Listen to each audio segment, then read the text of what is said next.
আমিও আবার স্পষ্টবাদী। আমার পেটে এক মুখে এক এরকম না, যা আমার মনে থাকে তা আমি সঙ্গে সঙ্গে বলে দিই। তাতে কে কি ভাবলো তো আমার কোনো যাই আসে না। ওই কিছু কিছু মানুষ আছে না, মনে মনে একরকম ভাবে মুখে মিষ্টতা দেখাবে, ওরকম আমি না। আমি হলাম স্পষ্টবাদী। কারোর কিছু খারাপ লাগলে আমি সঙ্গে সঙ্গে বলে দেবো। আমার ওরকম পেটে পেটে কথা রাখি না। আমার খারাপ লাগলে মানে আমি খারাপ বলবো, ভালো লাগলে ভালো বলবো। তাতে কার কি যায় আসে, তাতে আমার কোনো যায় আসে না। মানে তার কি এসে গেল, তাতে কি মনে হলো, তাতে আমার কোনো যায় আসে না। তো সত্যিই আমাদের দৈনন্দিন জীবনে এমন কিছু কিছু মানুষ পাওয়া যায় যারা স্পষ্টবাদিতার নাম করে মানুষকে আঘাত দিতে দুবার ভাবে না।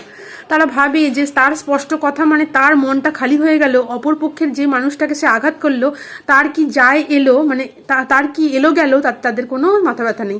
মানে আমরা যাদেরকে বলি ঠোঁট কাটা, মানে তারা ভাবে যে আমি স্পষ্ট কথা বলে ফেললাম, বাস আমার মানে আমি খালাস, মানে আমার কোনো যায় আসে না, আমি আমার মতো চললাম। কিন্তু তুমি যে এই স্পষ্ট কথার নাম করে পরের পক্ষে মানুষকে যে আঘাত দিচ্ছ, সেটা তুমি একবারও ভাবছো না। তুমি ভাবছো না যে সে মানুষটা কতটা কষ্ট পাচ্ছে। তো তো তুমি যখন স্পষ্ট কথা বলতে পছন্দ করো, অবশ্যই তোমার কথার টোনটা চেঞ্জ করা উচিত। তোমার যখন কথার টোনটা ভালো হবে, মানে তুমি রুডভাবে না বলে যদি তুমি ভালোভাবে কথাটা বলবে, তখন দেখবে অপরপক্ষের মানুষটা ঠিকই বুঝবে যে তুমি কি বলতে চাইছো। কিন্তু ওই কথাটাই তুমি যদি রুডভাবে বলো, তখন সে অনেকটাই কষ্ট পাবে।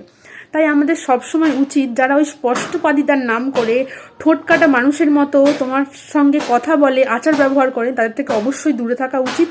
আর যখনই দেখবে সেই সব মানুষগুলো তোমার পাশে আসছে, কাছে আসছে তোমার সাথে কথা বলার জন্য, তাদের থেকে আমার মনে হয় টাটা বাই বাই, তোমার ভাই স্পষ্টবাদিতা নিয়ে থাকো, আমি আমার লাইফে খুব ভালো আছি। তো অবশ্যই এইসব মানুষগুলো থেকে দূরে থাকবে।